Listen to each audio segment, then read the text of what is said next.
Hey guys, hope you're all doing well. Greetings from Albania. Right now we are in Flore. This is our second location of our stay here. And it's a very different place. First of all, it's a little warmer and there's a bit more sun. This is really nice. But apart from that, the city is totally different. In the last place where we were in Skoder, there were lots of mosques, there were lots of churches, Orthodox and Catholic, and even the city was kind of split. There was like the Catholic side and there was the Muslim side. And one day when I was part of the soccer ministry and I was playing soccer, one guy scored, and when he scored he did like the Catholic cross, and right away the guys responded and said, Catholic, like they knew from each other. They're very aware of what religion they are. But being in this city, it is kind of like religion matters a lot less. People don't necessarily very clearly come out or show the world what faith they are part of. And yeah, I think what that just shows is that, you know, we all live in a different worldview, in a different way of how we view and how we see society.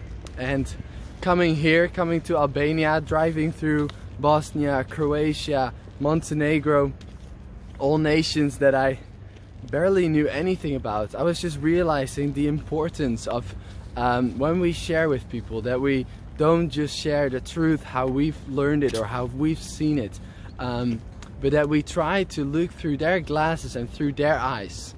You know, we all have a way that we learn to be right, that we think through and that we think the world to be, and our history and our nation marks that. Like, for example, this nation has been just free for 25-30 years of communism, and in a lot of ways how people deal with each other, how people think, it's clear that this is still part of society in this moment. And so when we preach our gospel message, it's not just, we don't need to just think about like what is true, but we need to think about like, how will people hear this, how will people perceive this, and what are ways that we can communicate that they can understand it from the picture of their worldview.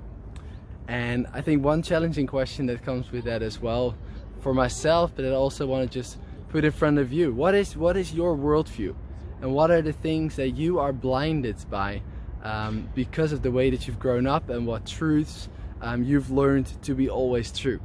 Now, they're actually not questions that we can just answer ourselves, but we need to ask others. So yeah, just a challenge, and a question I want to leave you with is, ask someone what worldview you might not be able to see in yourself.